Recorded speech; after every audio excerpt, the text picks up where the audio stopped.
गरिमा, तुम तैयार नहीं हुई? बस 2 मिनट दीजिए, अभी चलते हैं। आप भी ना, कितना परेशान हो जाते हो। वह बात नहीं है गरिमा, मम्मी को बुरा लग जाएगा। मैं ऑफिस से आने में वैसे ही लेट हो गया। ओफो, आप भी ना, बस एक ही बात करते रहते हो। अगर सलीके से नहीं गई तो मम्मी जी वैसे ही गुस्सा हो जाएंगी। सुननी तो मुझे पड़ेगी। ठीक है, जल्दी चलो। दोनों जल्दी से गाड़ी में बैठकर घर पहुंच जाते हैं। पिंक साड़ी में गरिमा बहुत सुंदर लग रही थी। घर पहुंचते ही राकेश घंटी बजाता है। शारदा जी दरवाजा खोलती है। बेटी को सामने देखकर उनकी आंखों में आंसू आ जाते हैं। राकेश उनके पैर छूता है। क्या मम्मी, आप फिर से इमोशनल हो रही हो? पापा कहाँ हैं? बेटा अभी आ रहे हैं, बाजार से कुछ सामान लेने गए हैं। लो आ गए, पीछे खड़े हैं। रामलाल जी को देखकर शारदा जी ने कहा।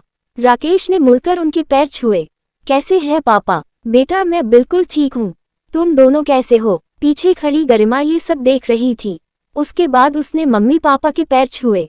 पापा ने अपनी बहू को ढेर सारा आशीर्वाद दिया, लेकिन शारदा जी से उसे कोई आशीर्वाद नहीं मिला, जिसकी उसे उम्मीद भी नहीं थी। शारदा जी को लगता था राकेश को बहला फुसलाकर गुरुग्राम ले गई। नौकरी के बहाने मम्मी पापा से इकलौते बेटे को अलग करने के लिए वे गरिमा को दोषी मानती थी। अरे बेटा बैठो, खड़े क्यों हो? सभी ड्राइंग रूम में बैठ जाते हैं। गरिमा फटाफट किचन में जाकर पानी ले आती है। सभी पानी पीते हैं। बेटा, जॉब कैसी चल रही है? बढ़िया पापा, सब मजे से चल रहा है। क्या मजे से चल रहा है? देख, आंखों के नीचे काले गड्ढे पड़ गए हैं। यहाँ पास में नौकरी करता था, वहाँ तेरा ध्यान रखने वाला कौन है? इशारा गरिमा की तरफ था, क्योंकि वह भी तो जॉब करती थी। अरे यार मम्मी, फिर वही बात लेकर बैठ गई। आपको कितनी बार कहा है कि वहाँ मैं अपनी जॉब के कारण गया हूँ और फिर आपसे हर वीकेंड पर मिलने आता तो हूँ। ठीक है, मैं कुछ नहीं कहूँगी, लेकिन अपना ध्यान तो रख कर। मम्मी ध्यान रखते हैं। हम दोनों ने जिम ज्वाइन किया है, वहाँ एक्सरसाइज करने के कारण आपको ऐसा दिख रहा है। अरे बच्चे आए हैं, इन्हें कुछ खिलाओगी पिलाओगी या सिर्फ ताने ही मारती रहोगी? शारदा जी उठकर किचन में जाने लगती हैं। गरिमा उनके पीछे पीछे जाती है। लाइए मम्मी जी, मैं परोस देती हूँ, आप बैठ जाए। अभी इतनी बूढ़ी नहीं हुई हूँ, तुम बैठो, तुम तो मेहमान बनकर आए हो, मैं लाती हूँ। गरिमा वापस आ जाती है। वो एक नज़र राकेश की तरफ देखती है। राकेश उसे शांत रहने का इशारा करता है। शारदा जी कुछ देर में प्लेट में नाश्ता लगा कर ले आती हैं। चाय पियोगे या कुछ ठंडा? मम्मी आप बैठो, चाय गरिमा बना कर ले आएगी। आप मेरे पास बैठो, आपसे ढेर सारी बातें करनी है। शारदा जी आकर अपने बेटे के पास बैठ जाती हैं। मम्मी तुम हर समय गरिमा को बुरा भला कहती रहती हो। जानती हो, उसे बड़ी मुश्किल से एक छुट्टी मिलती है, उसमें वो जल्दी जल्दी घर के काम निपटाकर आप लोगों से मिलने आती है। अरे 2 लोगों का काम ही कितना होता है। सप्ताह में एक दिन अपने बूढ़े माँ बाप से मिलकर एहसान कर रहे हो। मत आया करो मिलने। जब बच्चे मिलने नहीं आते तो रोती रहती हो। अब मिलने आए हैं तो ढंग से बात करने की बजाय लड़ रही हो। तभी गरिमा चाय लेकर आ जाती है। उसे देखकर सभी चुप हो जाते हैं। कुछ देर वहां रुककर दोनों वापस अपने फ्लैट पर आ जाते हैं। राकेश, मम्मी जी का व्यवहार बदलता जा रहा है। वो तो हर चीज के लिए मुझे ही जिम्मेदार ठहराती रहती हैं। चिंता मत करो, वक्त के साथ सब ठीक हो जाएगा। एक दिन की तो बात होती है, सुन लिया करो। वो तो कोई बात नहीं, लेकिन इस एक दिन की टेंशन में पूरा वीक कैसे गुजरता है यह मैं ही जानती हूँ। अगले दिन दोनों अपने अपने ऑफिस चले जाते हैं।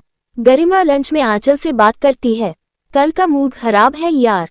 कल फिर से राकेश के घर गई थी, वहाँ मम्मी जी ने मूड खराब कर दिया।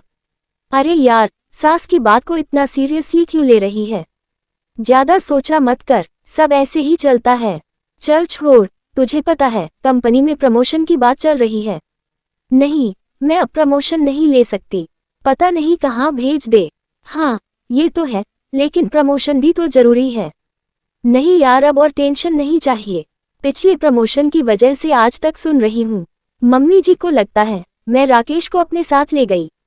लेकिन एक बात सोच, अगर तू प्रमोशन लेती है और यही रहती है तो तुम दोनों बड़ा फ्लैट लेकर अपने सास ससुर को अपने साथ रख सकते हो, फिर तो सब ठीक हो जाएगा। तुझे पता है प्रमोशन मिलते ही काम का कितना प्रेशर बढ़ जाएगा, और सास ससुर यहाँ रहेंगे तो घर में भी तो बहुत काम करना पड़ेगा। उनके सामने राकेश भी काम को हाथ नहीं लगाते, नहीं तो मम्मी जी नाराज हो जाती हैं। चल ठीक है, सोच ले, अपना करियर भी तो बनाना होता है। देखा जाएगा। शाम को राकेश ऑफिस से घर आता है। राकेश, पता है ऑफिस में प्रमोशन की बात चल रही थी, मैंने मना कर दिया, फिर से ट्रांसफर कर देते, बड़ी मुश्किल से तो यहाँ सेट हुए हैं। हाँ ठीक है गरिमा, अभी कुछ दिन ऐसे ही चलने देते हैं, मैं भी कहीं नहीं जाना चाहता। सुनो, मुझे 1 हफ्ते के लिए बाहर जाना है, तुम इस शनिवार अकेली मम्मी पापा से मिलने चली जाओगी। राकेश, लेकिन तुम्हें पता है मम्मी जी को मेरा आना पसंद नहीं है, वो तो बस तुम्हें देखना चाहती हैं। वो तो मैं जानता हूँ, लेकिन अगर हम दोनों में से कोई नहीं गया तो उन्हें चिंता हो जाएगी। ठीक है, मैं चली जाऊंगी। शनिवार को गरिमा राकेश के मम्मी पापा से मिलने पहुंच जाती है। राकेश नहीं आया, क्या बात है? मम्मी जी वह बेंगलोर गए हैं कंपनी के काम से, मंडे तक आ जाएंगे। पहले तो मुझे बताकर जाता था, अब की बार बताकर भी नहीं गया, मम्मी जी अचानक जाना पड़ा, मंडे को आते ही आपसे मिलने आएंगे। कोई बात नहीं बेटा, तुम बैठो, मैं आप दोनों के लिए गाजर का हलवा लाई हूँ, मम्मी जी को बहुत पसंद है। शारदा जी को गरिमा की बातों में कोई इंटरेस्ट नहीं था, उनकी आंखें राकेश को देखने को तरस रही थी। गरिमा ने हलवा परोस कर दिया तो शारदा जी ने जैसे तैसे खा लिया। बेटी की चिंता में उनका मन उदास हो चला था। कुछ देर वहां रुककर गरिमा उनसे विदा लेकर घर आ गई। रात को करीब 2 बजे अचानक गरिमा की फोन की घंटी बजी। गरिमा ने देखा अनजान नंबर से फोन था। हेलो, कौन? गरिमा जी बोल रही है, मैं अपोलो हॉस्पिटल से बोल रहा हूँ, आपके पति का एक्सीडेंट हो गया है, आप जल्दी से आ जाए। क्या हुआ उन्हें? वो ठीक तो है जी, वो अभी आईसीयू में है, आप आ जाए बस। गरिमा की आंखों से आंसू बह रहे थे। वह जल्दी से अपने भाई सुमित को फोन करके सब बताती है। सुमित गाड़ी लेकर गरिमा के फ्लैट के नीचे पहुंचता है। गरिमा रोती हुई गाड़ी में बैठ जाती है। दीदी चिंता मत करो, थोड़ी बहुत लगी होगी, लेकिन जीजा जी तो कल आने वाले थे, पता नहीं उन्होंने तो कुछ बताया नहीं, कब फ्लाइट ली, कब दिल्ली आ गए, मैं मम्मी पापा को बता देता हूँ।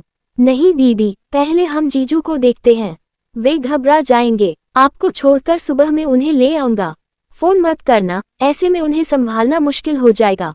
दोनों हॉस्पिटल पहुंच जाते हैं। राकेश एयरपोर्ट से कैब लेकर गुरुग्राम आ रहा था, तभी कैब का एक्सीडेंट हो गया। डॉक्टर ने बताया राकेश सीरियस है। डॉक्टर साहब, मैं एक बार उनसे मिल सकती हूँ? देखिए, अभी हमें उनके कुछ ऑपरेशन करने हैं। चलिए ठीक है, लेकिन केवल 5 मिनट आप उनसे मिल लीजिए, उसके बाद हम उन्हें ऑपरेशन थिएटर में ले जाएंगे। सुमित, तू मम्मी जी और पापा जी को ले आ, उन्हें आईसीयू के बारे में मत बताना, बस कह देना थोड़ी सी चोट लगी है। गरिमा उसे भेजकर राकेश से मिलने आती है। राकेश के पूरे सिर पर पट्टियां बंधी थी, वो दर्द से कराह रहा था, उसके पैर पर प्लास्टर लगा था, हाथों पर भी पट्टियां बंधी थी। गरिमा आंसू पोंछते हुए राकेश के करीब पहुंची। कैसे हो आप? राकेश थोड़ी सी आंख खोलकर गरिमा को देखता है, उसकी आंखों से आंसू बह रहे थे। मेरे मम्मी पापा का ध्यान रखना, आप चिंता ना करें, हम दोनों उनका ध्यान रखेंगे। गरिमा की आंखों से आंसू बह रहे थे। मम्मी कहाँ है? एक बार। इससे आगे राकेश कुछ बोल नहीं पाया। सुमित गया है उन्हें लेने, अभी आते ही होंगे। दर्द के कारण राकेश कुछ बोल नहीं पा रहा था, उसकी आंखों से आंसू बह रहे थे, जैसे सब कुछ छूटता नजर आ रहा था उसे। इधर सुमित रामलाल जी और शारदा जी को लेकर हॉस्पिटल पहुंचा। उन्हें दूर से देखकर गरिमा ने अपने आंसू जल्दी से पोंछ लिए। बेटी, क्या बात है? कैसा है राकेश? अब गरिमा ने कुछ नहीं कहा, आईसीयू की ओर इशारा कर दिया। शारदा जी की आंखों से आंसू बह रहे थे। ये तो कह रहा था थोड़ी सी चोट लगी है, फिर आईसीयू में क्यों है? मैंने इसे बताने के लिए मना किया था, आप उनसे मिल लीजिए, आपको बहुत याद कर रहे हैं। राकेश के मम्मी पापा दोनों आईसीयू में जाते हैं। राकेश बेटा उठ, क्या हो गया तुझे? माँ मैं जा रहा हूँ, अपना ध्यान रखना।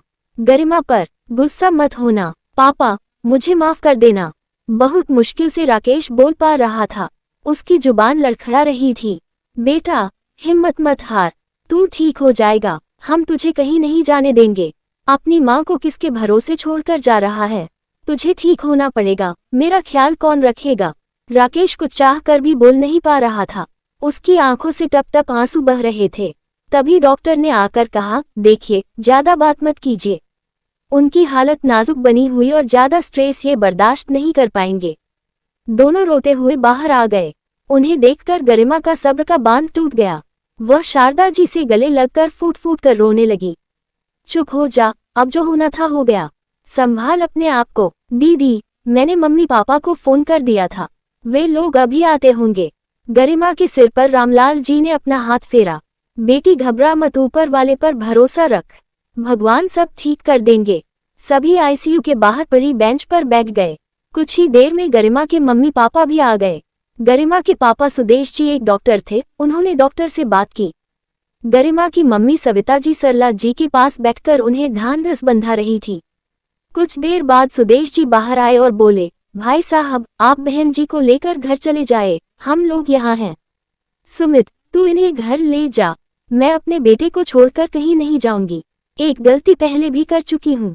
सुदेश जी ने सुमित को बुलाकर कुछ कहा, फिर भी रामलाल जी से बोले, भाई साहब, मेरी बात मान लीजिए, यहाँ रुकने को कोई फायदा नहीं, मैं तो कहता हूँ गरिमा को भी साथ ले जाए। चलिए दीदी, पापा सही कह रहे हैं, घर चलिए। सुदेश जी ने दबाव बनाकर तीनों को सुमित के साथ घर भेज दिया। आपने इन्हें घर क्यों भेज दिया? सविता, कुछ नहीं बचा, राकेश हमें छोड़कर चले गए। ये सुनकर सविता जी फूट फूट कर रोने लगी। मैंने इसीलिए इन्हें भेज दिया। सुमित उन्हें घर जाकर सब बता देगा, यहाँ पता लगता तो इनका घर पहुँचना मुश्किल हो जाता। अभी सुमित आएगा तो तुम भी घर चली जाना। अब क्या होगा हमारी बच्ची का, उसका जीवन कैसे कटेगा? सुदेश जी की आंखों से आंसू झलक रहे थे। उन्होंने कुछ नहीं कहा और रिसेप्शन पर पेमेंट करने चले गए। सुमित ने पहले ही रिश्तेदारों को फोन कर दिया था। जब वो सबको लेकर घर पहुंचा तो वहां पहले से भीड़ लगी थी।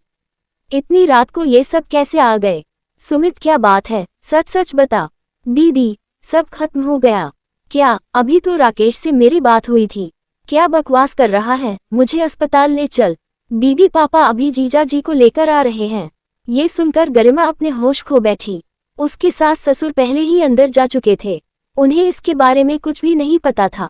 तभी रिश्ते की कुछ औरतों ने गरिमा को संभाला, उसके मुंह पर पानी के छींटे मारे। थोड़ा सा होश में आने पर वो रोने लगी। उसे सहारा देकर अंदर ले गए। वहां जाते ही वो शारदा जी से लिपटकर रोने लगी। मेरा बेटा हमेशा के लिए मुझसे छीन लिया, अब तो तू आजाद है, जो करना है कर ले। ये कहकर शारदा जी ने गरिमा को झटक दिया। गरिमा की मां सविता जी ये देखकर गरिमा को संभाला। कुछ देर बाद बाहर हलचल बढ़ गई। राकेश की बॉडी को घर के अंदर लाया जा रहा था। शारदा जी बेटे से लिपटकर लगातार रो रही थी। गरिमा बार बार राकेश को उठने के लिए बोल रही थी। घर का माहौल बहुत गमगीन हो गया था। सुदेश जी ने जल्द से जल्द अंतिम संस्कार की सारी तैयारियां की और अन्य रिश्तेदारों के सहयोग से उन्होंने राकेश की अंतिम यात्रा जल्दी शुरू कर दी, जिससे परिवार में से किसी की तबीयत खराब ना हो जाए। राकेश को लेकर चले गए। गरिमा को कुछ औरतों ने नहलाकर बैठा दिया। गरिमा अपनी मां से लिपटकर रोए जा रही थी। अचानक इतना सब हो गया कि किसी को सोचने समझने का मौका ही नहीं मिला। कुछ घंटे के बाद सभी लोग अंतिम संस्कार करके वापस आ गए। सुदेश जी और सविता जी ने सभी परिवार वालों को संभाला। वे पूरी रात उनके साथ रहकर सबको संभालते रहे। आज राकेश को गए 1 सप्ताह हो गया था। घर में रिश्तेदारों का तांता लगा हुआ था। जिसने भी सुना वह दौड़कर शोक प्रकट करने पहुंच गया। वहीं रिश्तेदारों के बीच बैठी गरिमा अब पहले से कुछ संभल गई थी। उस दिन शाम को जब सभी रिश्तेदार चले गए, तब शारदा जी ने रामलाल जी से कहा, सुनो जी, हमारा बेटा तो चला ही गया है। गरिमा से कहो 13वीं के बाद ये भी चली जाए, मुझे इसकी शक्ल नहीं देखनी। ये सब बातें करने के लिए तुम्हें यही समय मिला था। वैसे इस सब में उस बेचारी का क्या कसूर है? राकेश जब हमारे साथ रहता था तब भी बाहर काम से आ जाता था। मैं कुछ नहीं जानती, आपको ये करना ही पड़ेगा। बाहर खड़े सुदेश जी ने उनकी सारी बातें सुन ली थी। वे मन ही मन फैसला भी कर चुके थे कि गरिमा का दूसरा विवाह करवा देंगे। राकेश की 13वीं के बाद सारी रस्में पूरी हो चुकी थी। सभी रिश्तेदार चले गए। तब सुदेश जी ने कहा, अब जो कुछ होना था वह सब हो चुका है। आगे क्या करना है इसके बारे में हमें बात करनी चाहिए। आप चाहे तो गरिमा आपके साथ रहेगी, अगर आप नहीं चाहते तो इसे मैं अपने साथ ले जाना चाहता हूँ। यहाँ रहने का तो सवाल ही पैदा नहीं होता। आप इसे ले जाए। वैसे भी अभी तक तो आप इसकी दूसरी शादी के बारे में सोच चुके होंगे। हाँ, यही ठीक रहेगा। इसे दूसरी शादी करनी है या नहीं, उसका फैसला मैं इसी पर छोड़ रहा हूँ। चल बेटी गरिमा, वहाँ से फ्लैट खाली करके घर चलते हैं। पापा, आप भूल रहे हैं मैं अपने घर में हूँ। आप मेरी ससुराल में हैं, आपको जाना चाहिए। लेकिन बेटा, ये लोग मुझे रखना नहीं चाह रहे हैं। हाँ, तुम्हारे पापा ठीक कह रहे हैं, जाओ अपने घर। मम्मी जी, आप कुछ भी कहती रहे, मैं आपको अकेला छोड़कर नहीं जा सकती। राकेश ने मरते समय मुझसे वादा लिया था कि मैं आपका और पापा जी का ध्यान रखूं। अपने पति की अंतिम इच्छा को मैं हर हाल में पूरा करूंगी।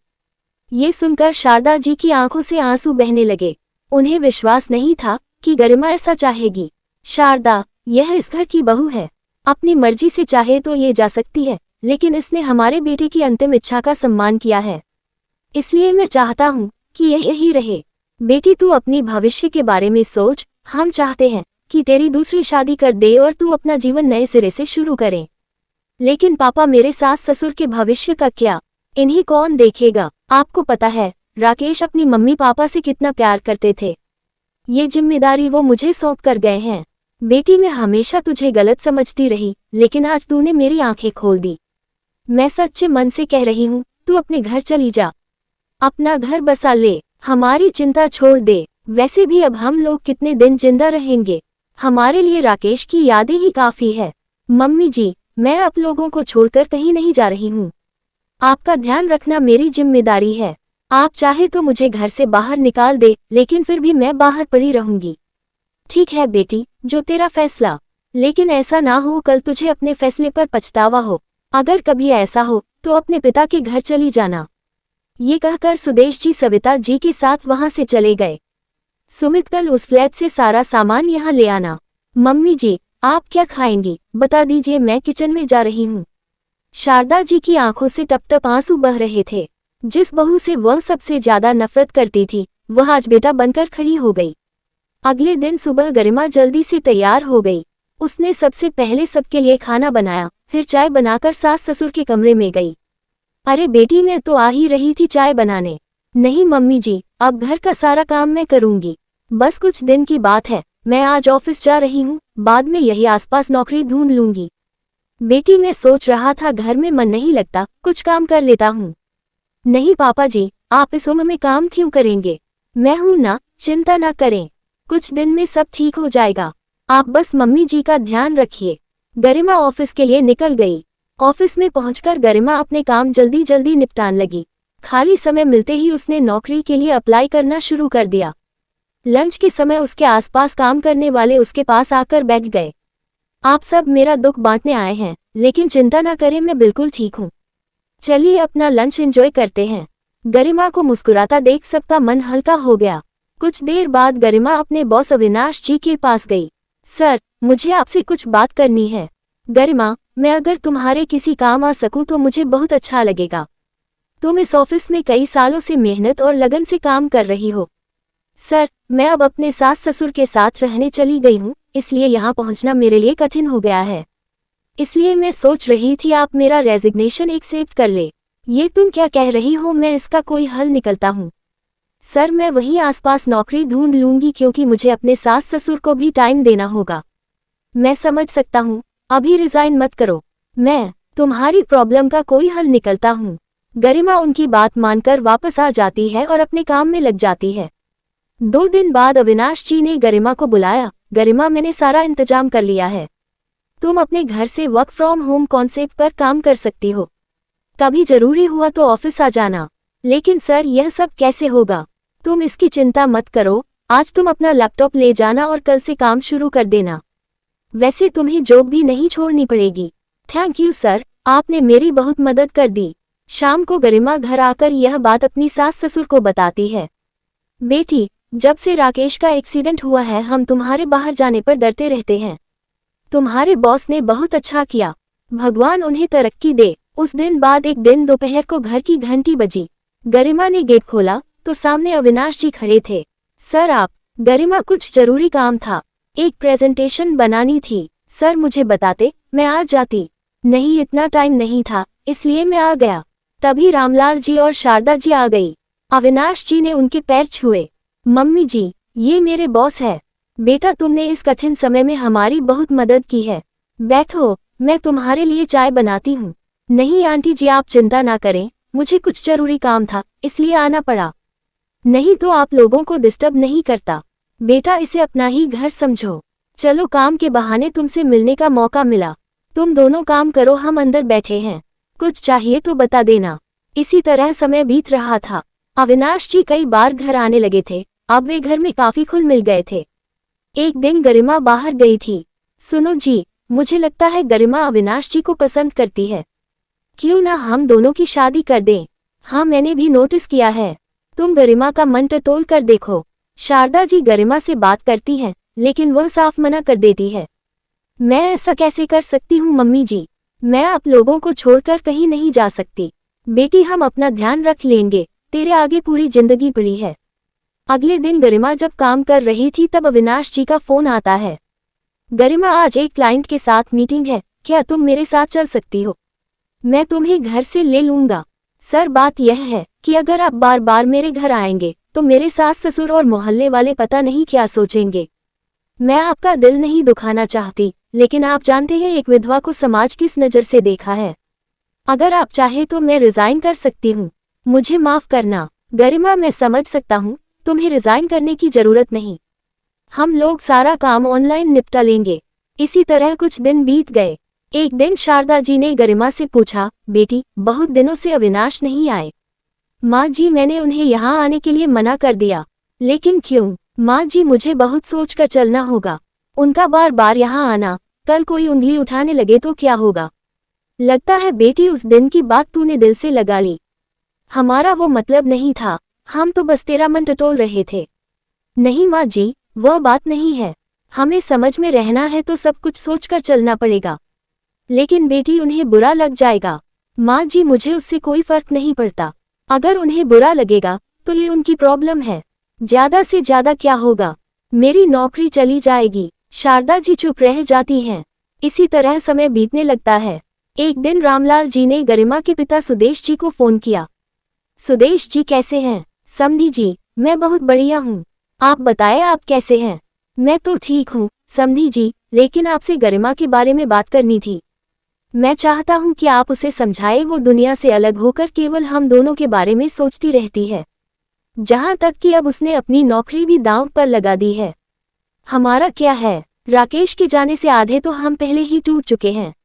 अब जितने दिन भी जिंदगी के बचे हैं किसी तरह काट लेंगे। लेकिन इसके सामने तो पूरी जिंदगी पड़ी है। कल आप और हम नहीं होंगे तो इसका साथ देने के लिए कोई तो होना चाहिए। रामलाल जी ने सारी बात समझाते हुए अविनाश के बारे में भी बता दिया। आप चिंता ना करें भाई साहब, मैं गरिमा से बात करूंगा। सभी मिलकर गरिमा को समझाने की कोशिश करते हैं, लेकिन गरिमा अपने फैसले पर अटल रहती है। आप सबकी बात सही है, लेकिन मैंने भी राकेश से कुछ वादा किया था, वह मैं किसी भी हाल में नहीं तोड़ सकती। इसी तरह कुछ दिन और बीत जाते हैं। शारदा जी और रामलाल की बहुत दुखी रहने लगते हैं। एक दिन दोनों चुपचाप घर छोड़कर जाने का फैसला करते हैं। दोनों एक दिन चुपचाप रात को एक बैग में अपने कपड़े लेकर घर से निकल जाते हैं। घर से बहुत दूर रामलाल जी ने एक वृद्ध आश्रम में बात कर रखी थी। दोनों उसी के लिए रवाना हो जाते हैं। घर से बाहर निकलकर शारदा जी पलटकर एक बार अपने घर की ओर देखते हैं। उनकी आंखों से आंसू बहने लगते हैं। क्या दिन देखने पड़ रहे हैं, चुपचाप निकल चलो। हमें अपनी बेटी के भविष्य के लिए कष्ट उठाने ही होंगे, इसलिए मैं अपने बैग में कार्ड, घर के कागज, अपना फोन सब छोड़ दिया, जिससे वो हमें ढूंढ ना सके। दोनों रात की ट्रेन पकड़कर एक अनजान शहर के वृद्धाश्रम में पहुंच जाते हैं। सुबह जब गरिमा अपने सास ससुर को चाय देने जाती है तो वहां उसे एक खत मिलता है। बेटी गरिमा, हमें माफ कर देना, हम घर छोड़कर जा रहे हैं। हमें ढूंढने की कोशिश मत करना, जिंदगी में आगे बढ़ जाना। अब तुम्हारे ऊपर कोई बोझ नहीं है, हमारा आशीर्वाद हमेशा तुम्हारे साथ रहेगा।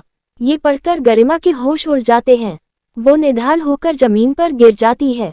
उसकी आंखों से आंसू बह रहे थे। ये आपने क्या किया? राकेश की तरह आप भी मुझसे मुंह फेर कर चले गए। मेरे तो जीने का मकसद ही खत्म हो गया। गरिमा बहुत देर तक बैठकर रोती रहती है। कुछ देर बाद सुदेश जी वहां आते हैं। पापा, आपको सब पता था, ये लोग जाने वाले हैं। आप मुझे बता सकते थे, मैं उन्हें रोक लेती। नहीं बेटा, मुझे कुछ नहीं पता था। अभी 1 घंटे पहले ही रामलाल जी ने फोन पर बताया, वे स्टेशन के बूथ से बोल रहे थे। उन्होंने ही मुझे यहाँ तुम्हें संभालने के लिए भेजा है। गरिमा जीवन के उस दौराहे पर खड़ी थी, जहाँ से एक सड़क उसे नई जिंदगी की ओर ले जा रही थी और दूसरी उसे अपने सास ससुर को ढूंढने के लिए मजबूर कर रही थी। गरिमा इसी कशमकश में फंसी थी कि क्या करे, कहाँ जाए। दोस्तों, कहानी पसंद आए तो हमें कमेंट में बताएं। अगर आप चैनल पर नए हो तो एक लाइक और सब्सक्राइब जरूर करें। धन्यवाद।